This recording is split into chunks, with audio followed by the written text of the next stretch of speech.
I've been in the South for a while now. Yeah, because I'm hearing that southern twang. I'm like, okay, he's like an Indian cowboy. I don't know. You should hear me That's when I'm speaking Hindi or Punjabi in India. They look at me like, where? We've never heard the accent. We've heard American people speak Indian and Punjabi, they're Indian, but we haven't really heard your accent. Like, where are you from? Like, what are you? you speak it with the southern twang kind of thing, you know. But that's pretty cool, though. I mean, you know, and that's one of the things because even growing up in the South, where you know, like one of the viewers was saying, the South kind of suppress our culture. Actually, not even just the South. Well, I should say the South, yeah, because in New York and L.A. and Chicago, those kind of places, they celebrate culture.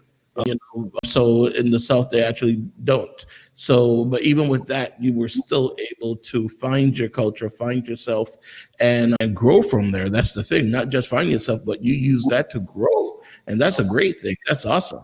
And I got to give it up for my mom and dad for that. Like, even as a kid, they like, being in the deep South, they made us, and I hated it back then, sit at home and learn the letters of the Punjabi and Hindi alphabet and speak to us in it.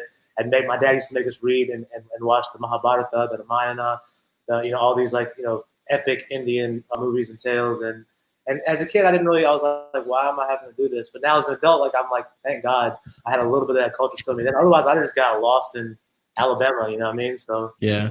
How did your parents end up in Alabama, though? I mean, it's not like even one of the the border states or anything like one of the coastal states, but no. Alabama. I mean, So like they so my sitting in India, like they're sitting in India going, "Honey, I think we should go to Alabama." that's just how it happened, just like that. No, honestly, my father, most of our family that's on this side of the world, they're in Canada, Toronto, and Calgary, Edmonton, and New York. And I think it was like a kind of a big thing in our family. Like, I think some people were mad at my dad, but my father saw an opportunity. He was 25 years ago, maybe 30 years ago, whatever it was.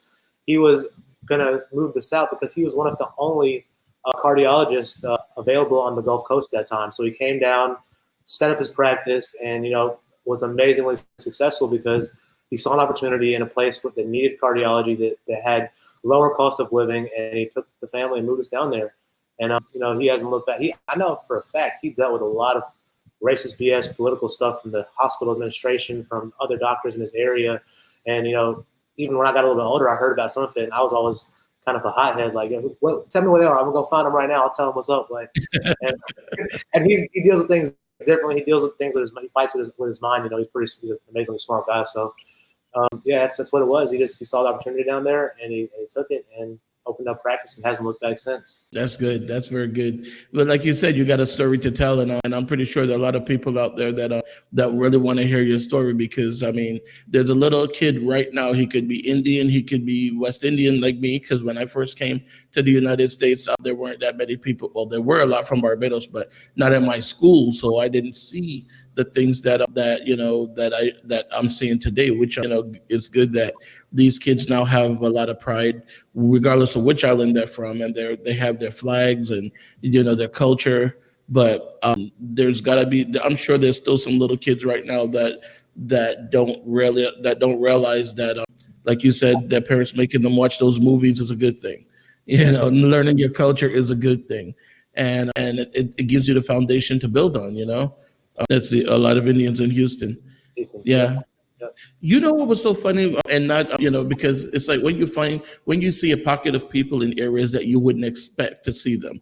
Like when I went to Nashville, I went to this little town outside of Nashville. I mean, it was in Shelbyville. I'm trying to remember the name of it now. I think it was Antioch, but anyhow, it was a little area like and you're seeing the Confederate flags and everything.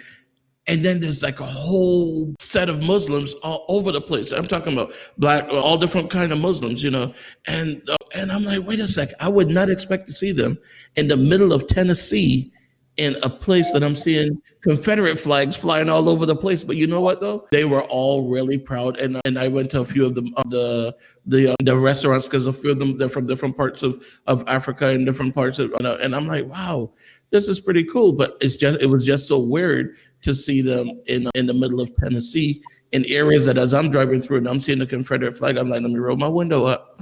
Hope the light doesn't turn red, kind of thing. But it was really cool though. So yeah, so like for you to grow up in the middle of Alabama, where a lot of people wouldn't expect to see people that are from India, that's really good. It brings the culture to different areas. I think that's what's going to help to make this country move forward when it comes to diversities, because now we live among other people of different cultures, different religions, different races, and we start to show them, that we're good people.